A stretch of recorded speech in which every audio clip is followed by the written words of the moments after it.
We are live.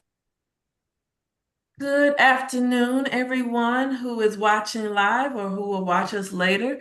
My name is Hope McGuire. I am the chair for the Pillar 4 Committee for AIB, and I would like to welcome you to pretty much our kickoff meeting for this school year that we will run.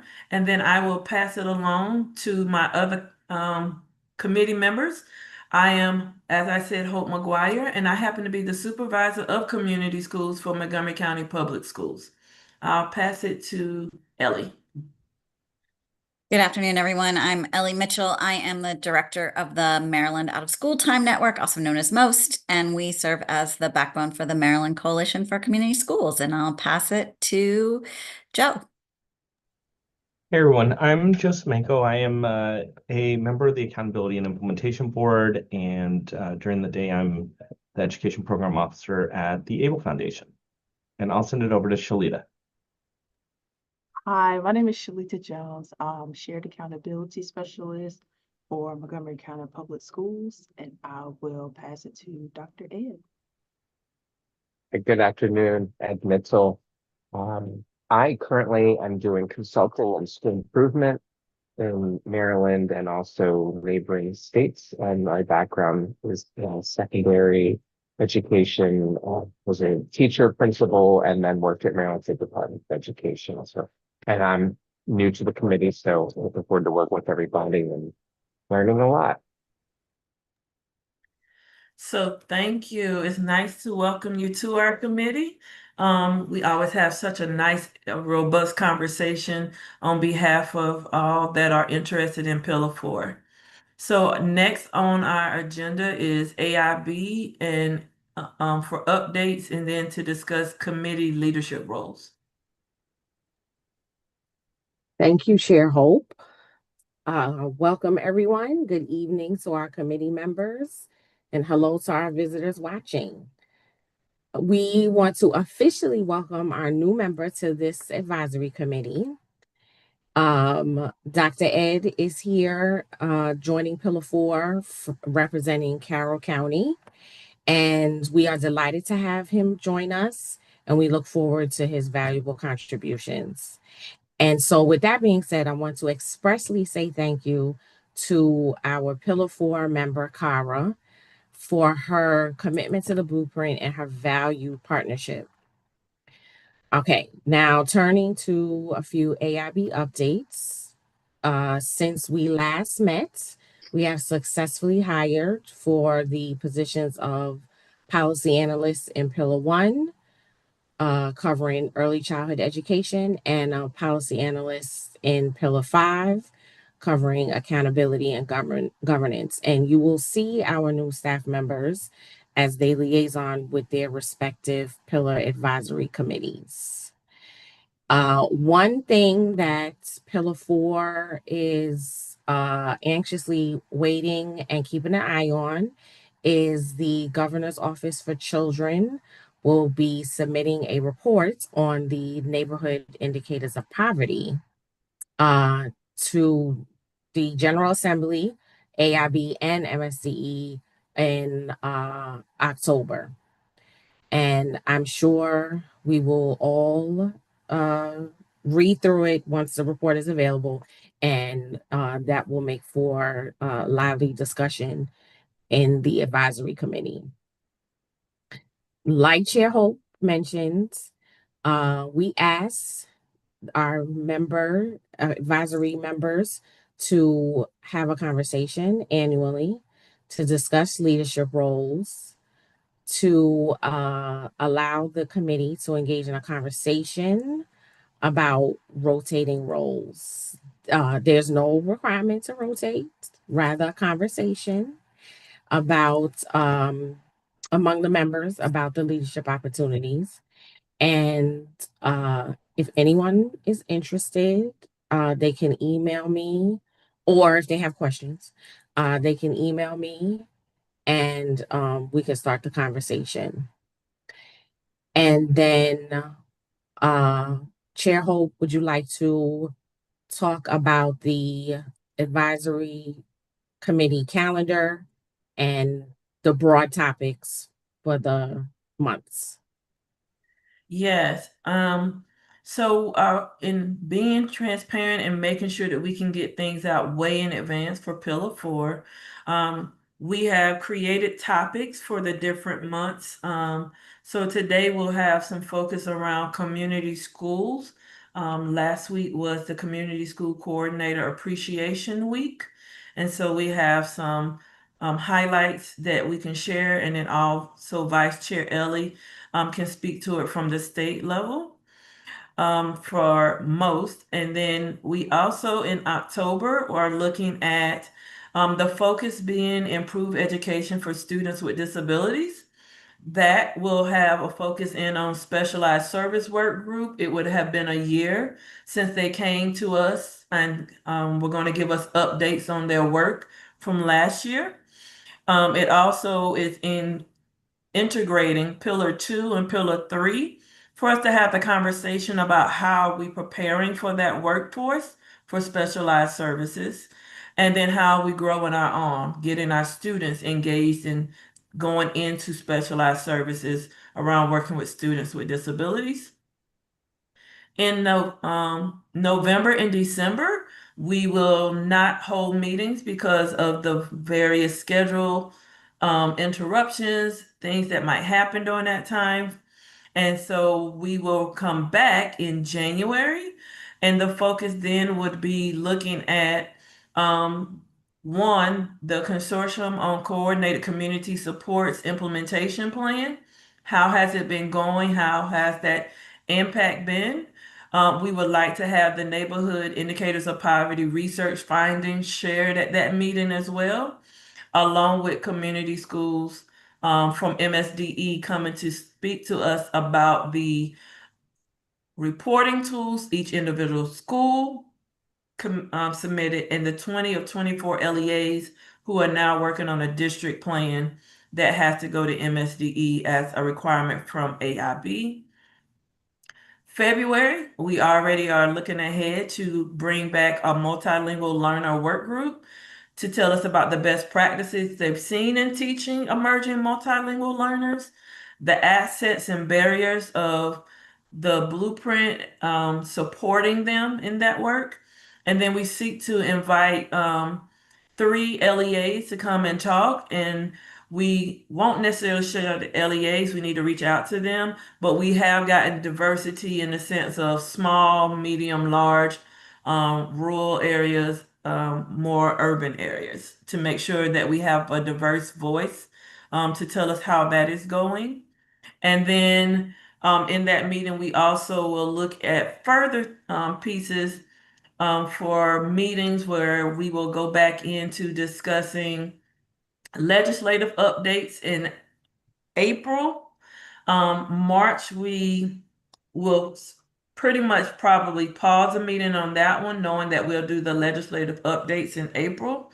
And then May, we'll have additional topics in June, will be our last meeting for the month.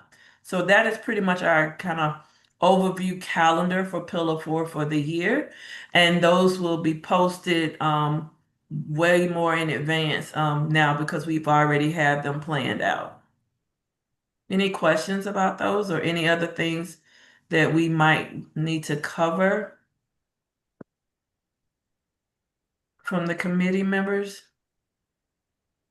Nope. Sounds good. Sounds very good. Comprehensive. That's what I was trying to work on. Okay. So the next thing then at this time, are there anything else from AIB before I move to the next part? We are on schedule. Yay! So, as I said in my introduction, one of the things I have the honor of doing is being the supervisor for community schools for Montgomery County Public Schools. We are 4th in the state. We currently have 77 schools this year, 53 elementary, 15 middle schools, 7 high schools, and 2 special schools. And so the next part of our conversation, I want to first introduce 2 people who actually work as community school. In MCPS, we call it liaison, but they are coordinators. And then I will actually kick it off to the vice chair for her to share from what this looks like from the Maryland Coalition of Community Schools. But since they're on camera, I just want to make sure that they can introduce themselves. So ladies, if you could introduce yourself, the school you represent, and how long your school has been a community school. I will start with Kathy. Hi, good afternoon. Happy to be here. My name is Kathy Carpella Schulman. I work in Silver Spring, Weller Road Elementary. Weller Road has been a community school for 6 years, but I have been the liaison for 5 years because the first year we did not have a liaison due to COVID. Marga. Hi, my name is Marga, short for Margarita Diego Blasco. I am honored to be the community school liaison at Summit Hall Elementary School. Summit Hall has had a community school liaison myself this is the 4th year. And prior to that, there was no community school liaison. Thank you, ladies. So now I'm going to turn it over to Ellie, and then we'll come back to you guys. Yeah. Hi, everybody. As I mentioned, I'm Ellie Mitchell. I am the director of the Maryland Out of School Time Network, and we house the Maryland Coalition for Community Schools. And I wanted to highlight a few things that I think are new and interesting this year. And also just say, shout out to our community school coordinators, liaisons. They all have different titles across, because last week was Community School Coordinator Appreciation Week across the country. I know we had lots of social media happening around here to celebrate and tell some of those great stories. And so last week also there was a bipartisan resolution to recognize community school coordinators in the House and Senate. So, you know, good week for community schools, as well as the Learning Policy Institute released some research from California about the impact of community schools on attendance and academic gains. And I will drop a link to that LPI research in the chat, but just again, kind of reinforcing what we are seeing here as well in Maryland, that community schools move the needle for our young people by really focusing on their very specific needs and meeting them where they are. Just a couple of other things I wanted to highlight just from the federal context for a second. Full service community schools was included in the Senate's proposed education budget, but was not included in the House version. The House version also has significant cuts to Title I and other programs that we're very concerned about. And the education budget is one of the pieces of the federal budget that the House and the Senate are furthest apart on in terms of how it's looking. And it is very much possibly looking that we are going to move to a government shutdown. The people are calling it a kind of a 50-50 swap. So we're watching this very closely because that could also lead to additional administration efforts to cut additional programs. One of our thoughts, and I think there is already a move to do this in some places, is that we're going to have to really prepare some of our community school coordinators around the impacts these cuts to programs and the HR1 bill will do for the families and children that are in our schools, and how people might need to look for alternatives and other pathways of support. And also they may need assistance in recertifying for SNAP and for Medicaid in some states, circumstances. Those are going to become more complicated. So just a couple of things to flag from that federal policy outlook and standpoint. From a state standpoint, we do not expect any major changes to be put forward towards community schools in the coming year. I think what we have to worry about now is the out years. So after we get past 27, the state will need to find ways to fund the blueprint. And we are in, as everybody knows, a very challenging budget situation. But what we hear for, at least for this coming year, we are not anticipating major cuts or changes, policy changes in this climate.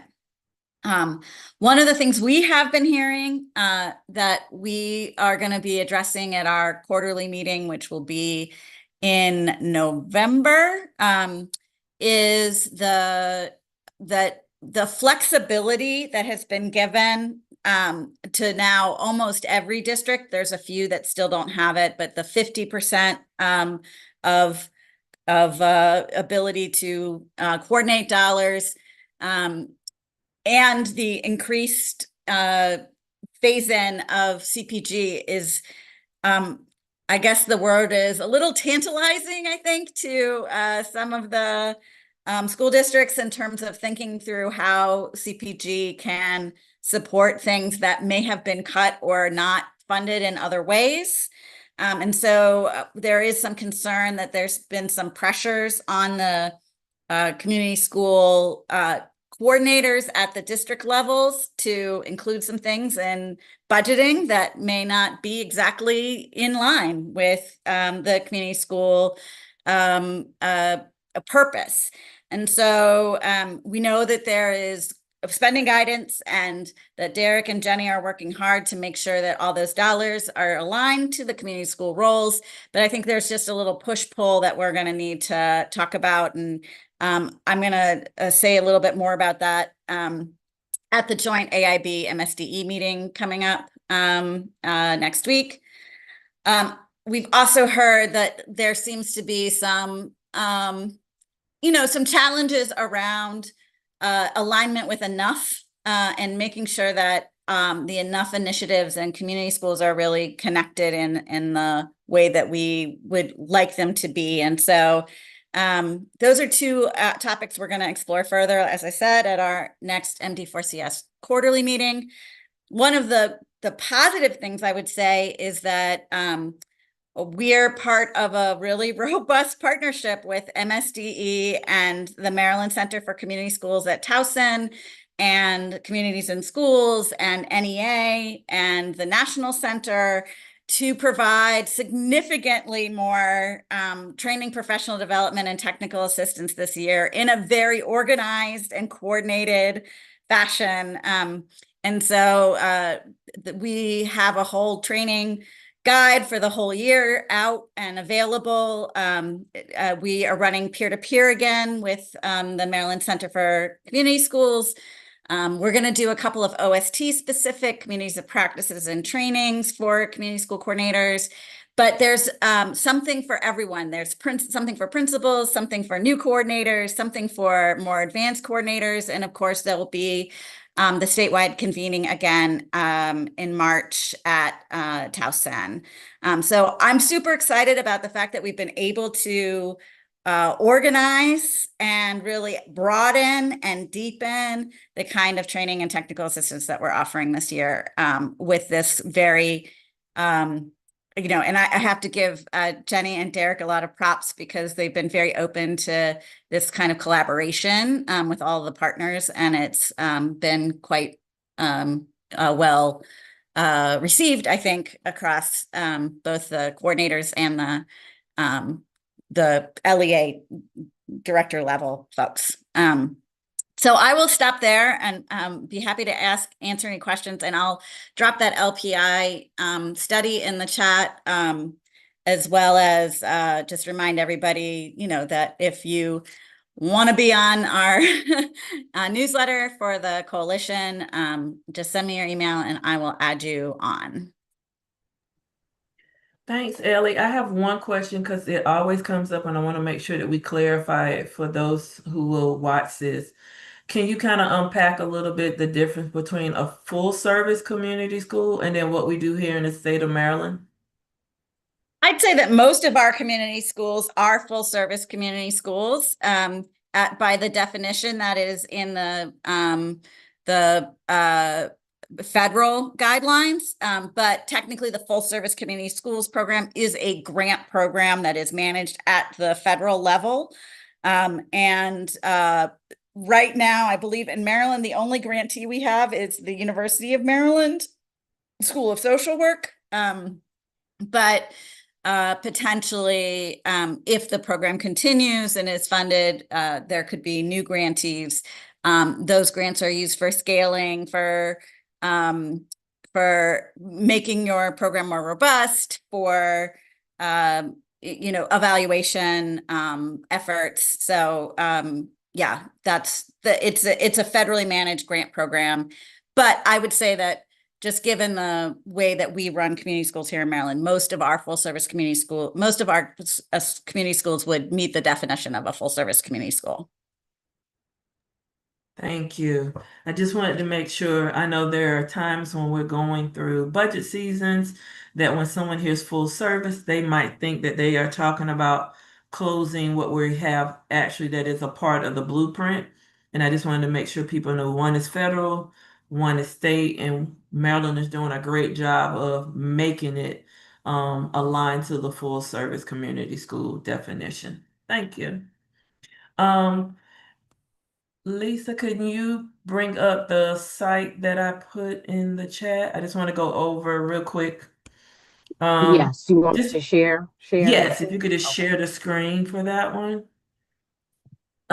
It is just to highlight that one of the great things that continues to happen is the dedication to community schools by the state.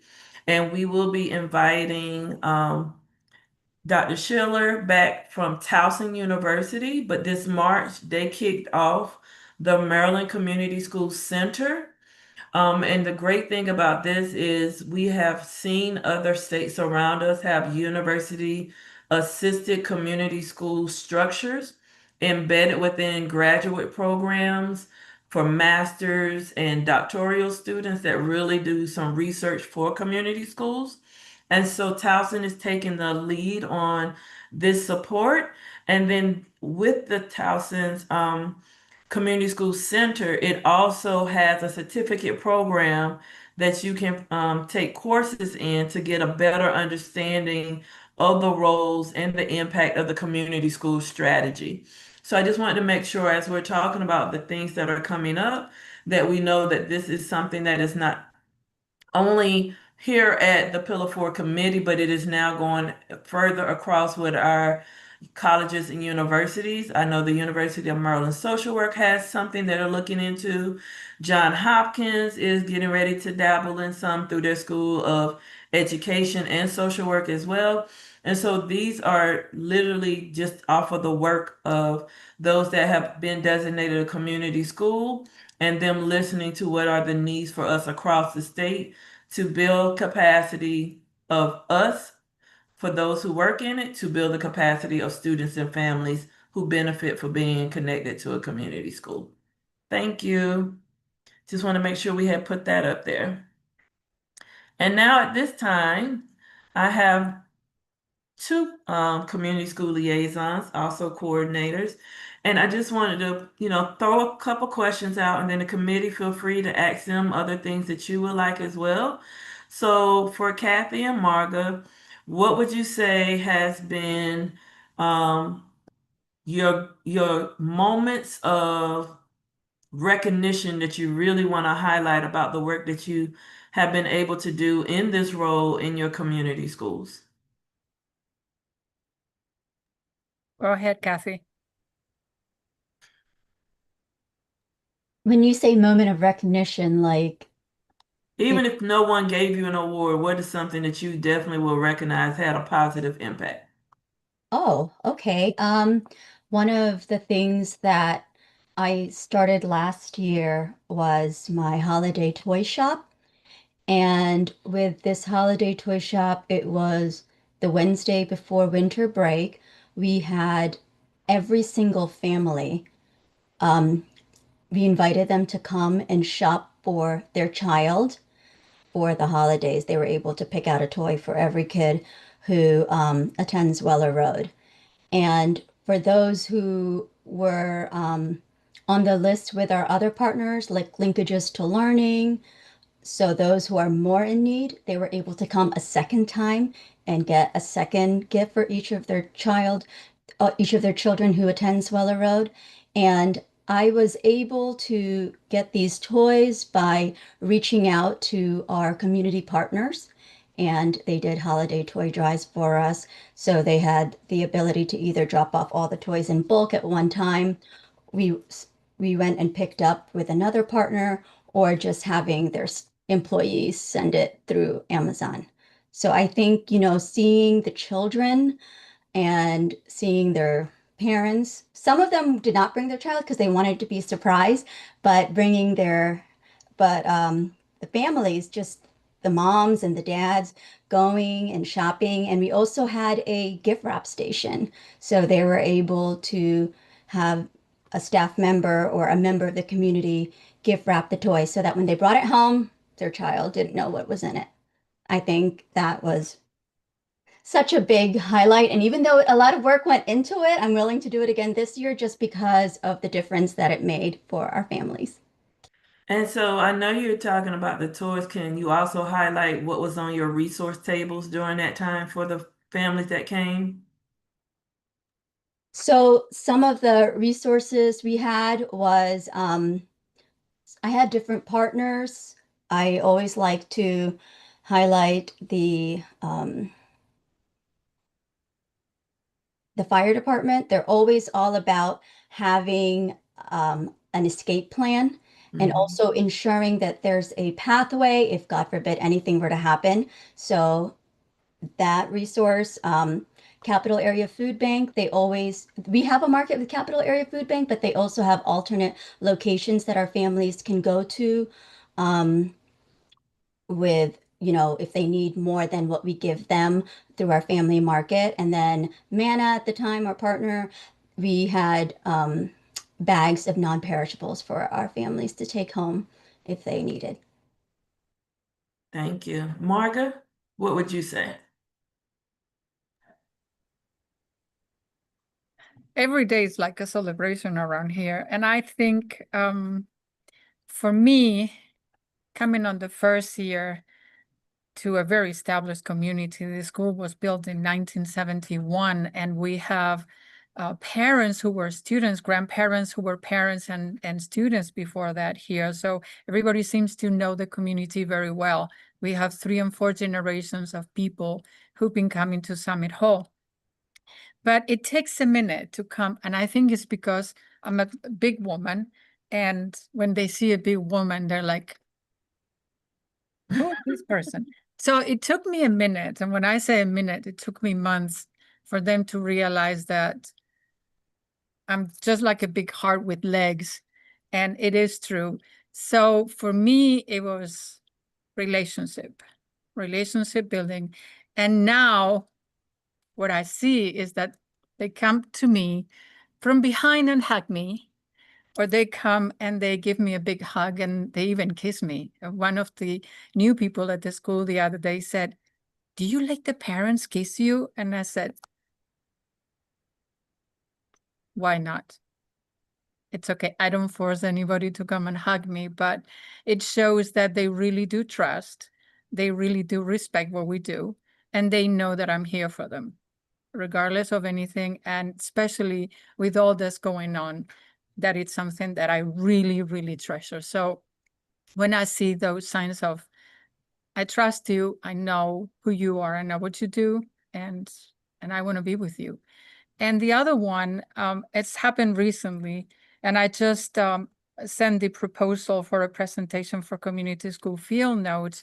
It's that I'm directly working with the school on presentations for professional development for teachers around the co-teaching model of instruction, and more in particular the station teaching, so that we can bring back the nobody wants to talk about pull-out model of instruction for our EML students. because there is a place for that. And the reason why I wanted to do that, and it sort of fell on my lap, but not really. It's because for 32 years, I've been an old ESOL, which is now ELD teacher.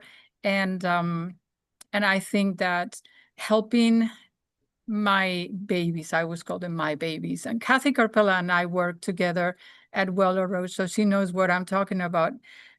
Reaching this vulnerable group of students would help communities like Summit Hall, because we do have probably 80% of our school population being right now or previously having been an EML student. So that kind of made me feel, okay, this is good.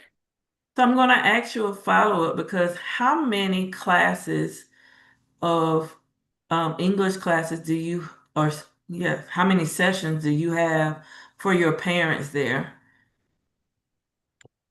Because I believe, if I'm correct, you have like one of the most for us, like it's, and they're at different levels, so basic, intermediate, and advanced. In advance. And I shouldn't say this because my director in central office might get upset with me. You know, Hope might get upset with Marga. But I wanted to offer conversation for these students who've been with me for 3 years and right now are at a level where they really do want that higher level, just conversation classes. And there is nothing close by around here in Germantown, Gaithersburg, but there is something in Silver Spring, and they feel like, I'm not driving there, I don't have transportation, what can we do? So I connected with a community partner with the Lubbock Communities of Gaithersburg, and they do have something there. I went to their meeting on Friday last week, and they do have one there. But a couple of parents came yesterday at dismissal, and they said, well, can you have it for us? And I said, let me see what I can do. So my Friday morning is always called Cafecitos, and we just sit here and talk about anything and everything. So my Cafecitos are going to be now coffee time with the parents for conversation class. So I'm going to kind of switch that because I don't want to enable them to, will continue to speak in Spanish for the most part. So now I'm taking it to a different level. Okay, so you want that, but you also want conversation classes? Well, let's just mix them together. So our Cafecitos on Friday morning are going to be in English. I already created 2 PowerPoint presentations. And the first one is going to be on relationships between parents and teenage students. Nice. So if it was one thing you would want people to know about community schools in Maryland and how they can support schools, what would it be? They, as any individual, any individual, any future community partner, or any individual anywhere. Individual anywhere, or a partner. Volunteer. Volunteer your time, volunteer your talent, volunteer anything. Know that there is a process to become a volunteer at a school, and find out about the process, work with your community school liaison on how to become a volunteer, and then just come in the building, come in the school, you know, mingle with the parents and the children and the teachers. We are in need of adults who care. I would echo what Marga said. Definitely, we always have space for volunteers, and that can look different. It could be one-on-one reading with a student. It could be distributing our fresh produce during market. It looks different, and it really just depends on people's comfort level. We have something for everyone, but the kids love seeing people from the community come. It shows that, you know, oh, okay, these people care, that they're taking time out of their day to spend with us. So anyone can come and be part of a student's day. And also to add on what Kathy said, at the high school and the middle school level, a lot of our teenagers really do need that special relationship with an adult who cares, and to become a mentor one-on-one on the students. And I'm going to say something that may sound politically incorrect, but I know what I'm saying because I have one 17-year-old at home our brown and Black students really do need, mine is one of them, really do need the connection to, and I'm going to say males, really do need that connection with a male, a positive role model.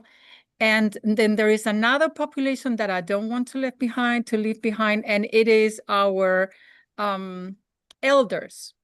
And it's funny because I went to that meeting last Friday and I saw how many people from the Asbury community want to volunteer, and it brought tears to my eyes. And at the end, I shared with them, I said, you have no idea what you're doing by volunteering and by coming to the schools to work with our children, or even bringing the children here to your community.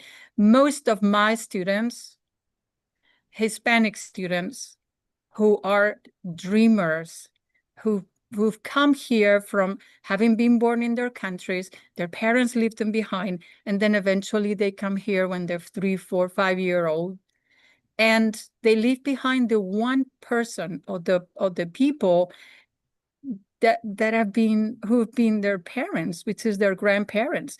So these older citizens come and fill that gap. And children are so receptive, and they just love so much and respect this figure that these older citizens bring to their lives. And I think it's just wonderful. So I say thank you very much for doing this, because you really are giving them more than just English support. You're giving them something that is priceless. I agree with Marga. It's senior citizens and also those who are retired who may not necessarily be a senior citizen yet. They do come and help out at our schools. We have a group of senior citizens who are doing an after-school program, Reader's Theater. So, because, you know, we have very theatrical and dramatic students. And we also have another partner that are bringing retirees to come and read one-on-one with our students. Thank you, ladies. I would definitely highlight the volunteer piece for anyone across the state who might want to figure out a why during times where you just don't understand why. Your why could be volunteering, and then just seeing the joy in students when they see someone take the time in their schedule to come and share something you're happy about. We've had staff I know volunteer from community school, in the community school, and who are not in community schools, or just citizens. And some of them are things that they're just passionate about. So we have some people who want to do crocheting. They literally come and they say, hey, I'll do a club for crocheting.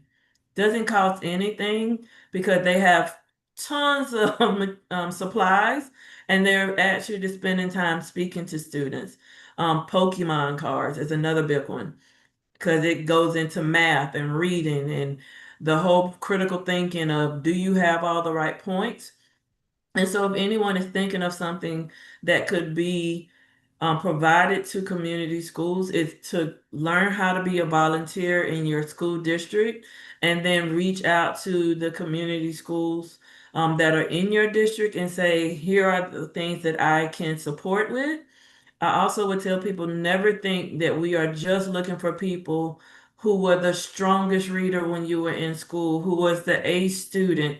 Everyone has a way to contribute, especially when you're a mentor. Sometimes your story can help someone else not repeat it, but enhance it and take it to another level. And your start and your beginning is not where you end. So we do want to highlight volunteers across the state as well.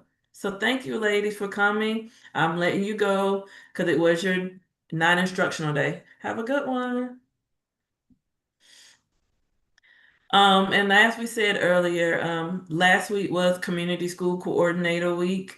It was the second time for our state to celebrate this, actually, and also the nation spent a good portion of time doing this.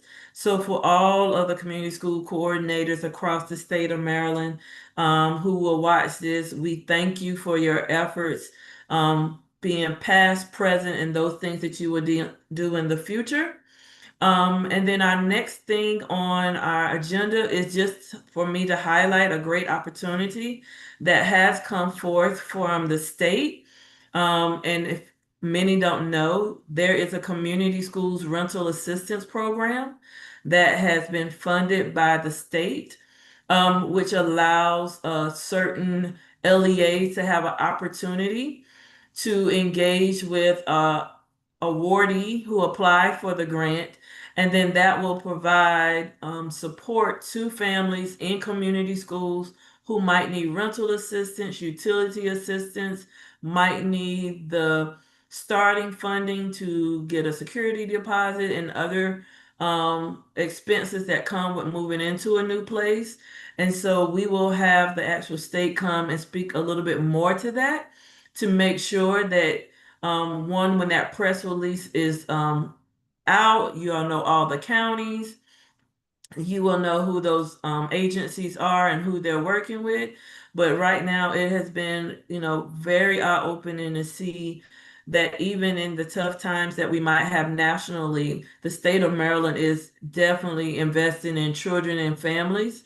And I know personally, as someone who works for a school district and who is a resident of Maryland and Montgomery County, I'm just thankful for what we're doing.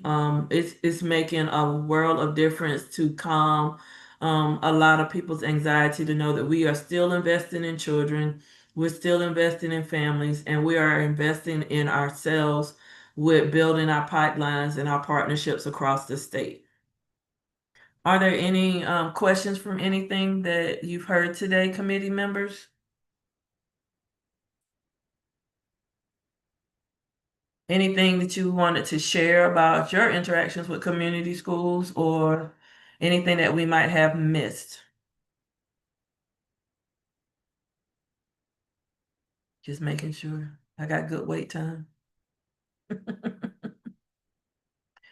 All right. So if there isn't anything else, we actually will end right now, and we can pretty much adjourn the meeting. We don't have to vote on it in that sense. I just will say that the October 28th will be our next meeting, and that one is all focused on improving education for students with disabilities.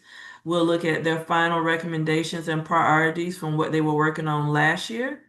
And then we will be looking at how the other pillars, the grow our own staffing, is supporting all education, special education roles, not just teachers, but also how are we supporting psychologists, occupational therapists, speech, physical therapists to make sure that we have a pipeline for those resources. And that will be at our October 28th meeting at 4 o'clock. And we will see you then. Have a good evening. Thank you. Thank you. Nice to meet everybody.